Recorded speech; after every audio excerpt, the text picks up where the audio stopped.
유대인 이야기로 세계 경제사에 대해서 함께 공부하겠습니다. 이번 시간에는 1차, 2차 유대와 로마의 전쟁, 그리고 2000년 방황의 시작에 관한 내용을 살펴볼게요. 로마 제국은 기원전 37년부터 팔레스타인의 자치 통치를 허락했어요. 로마에 의해서 왕으로 임명된 헤롯은요, 아기 예수를 죽이려고 영아 대박해를 저질렀어요. 헤롯 치세의 초기에는 성공적이었는데 갈수록 포악해지면서 후기에는요, 자신의 부인과 아들들까지 죽이는 폭정을 펼쳤어요.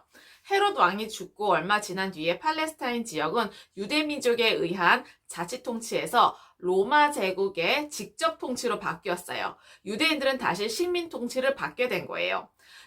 66년에서 73년에 유대인 인구는 대략 800만 명이었어요. 로마 제국 통치 밖에 있었던 파르티아 왕국, 그러니까 바빌론 왕국에서 100만 명가량이 살았고요. 나머지는 모두 로마 제국 내에 살고 있는 유대인들이었어요. 로마 황제조차도 무시할 수 없는 규모의 민족이었어요.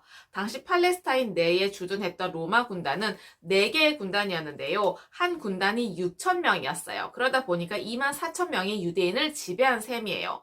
외세에 의한 직접 통치는 유대 민족에게는 견디기 힘든 시련이었어요. 팔레스타인 밖의 상업도시에서도 경쟁 관계에 있었던 유대인과 그리스인 사이에는요, 갈등이 커져갔어요. 복합 인종으로 구성되어 있는 그리스인에게는요, 유대인이 별종으로 보였어요. 그리스 사회는 자신의 문화를 표준으로 생각했어요. 유대인들이 그리스 신들을 부정한다며 그리스 문화에 동화되기를 거절한다는 그 사실은 그리스인들에게는 적지 않은 모욕이었어요. 최초의 반유대주의가 시작된 거예요. 유대인들이 성전에서 몰래 인신공양 제사를 드린다고 소문을 퍼뜨렸어요. 그리스인들은 소문만 퍼뜨린 것이 아니라 로마 제국 내에 직접적으로 반유대주의를 부추기기도 했어요. 이집트 최대 상업도시이자 항구도시였던 알렉산드리아에는요, 유대인들과 그리스인들이 많이 살고 있었는데 상업적인 경쟁 관계였던 두 민족 간에는 사이가 좋지 않았어요. 스스로를 신이라고 선언했던 로마의 칼리굴라 황제가 중병에 걸렸다는 소식이 전해졌어요.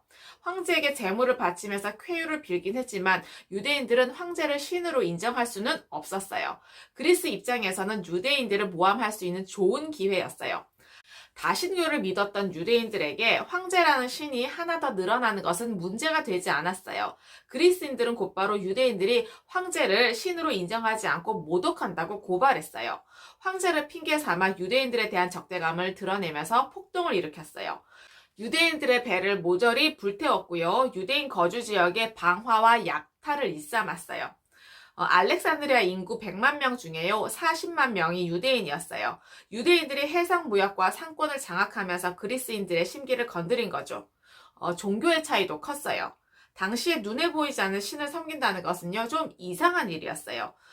그리스인이나 로마인이나 제우스 신처럼 보이는 신을 믿기도 어려운데 눈에 보이지 않는 신을 믿는다는 것은 더 이해할 수가 없었어요. 처음에 유대인들이 다른 민족들로부터 스스로를 고립시켰는데 이제는 다른 민족들이 유대인들을 배척하기 시작했어요. 문화적인 차이도 컸어요. 그리스인들은 세계는 하나다라는 세계 시민주의를 지향하는 헬레니즘 문화인 반면에 유대인들은 선민 사상에 근거한 차별성을 갖는 문화이다 보니까 곳곳에서 부딪혔어요. 알렉산드리아는 이제 반유대주의의 중심지가 되었어요. 종교 갈등이 심해지면서 해상교육과 상권을 둘러싸고 경쟁 관계에 있었던 두 민족 간에는요, 그 알력이 폭발했어요. 알렉산드리아의 치안을 맡은 로마 군인들은요, 심정적으로 그리스인들 편에 서서 폭동을 방관했어요. 그 뒤에도 계속되는 유대인과 그리스 로마인 간의 갈등은 반란의 도화선이 되었어요.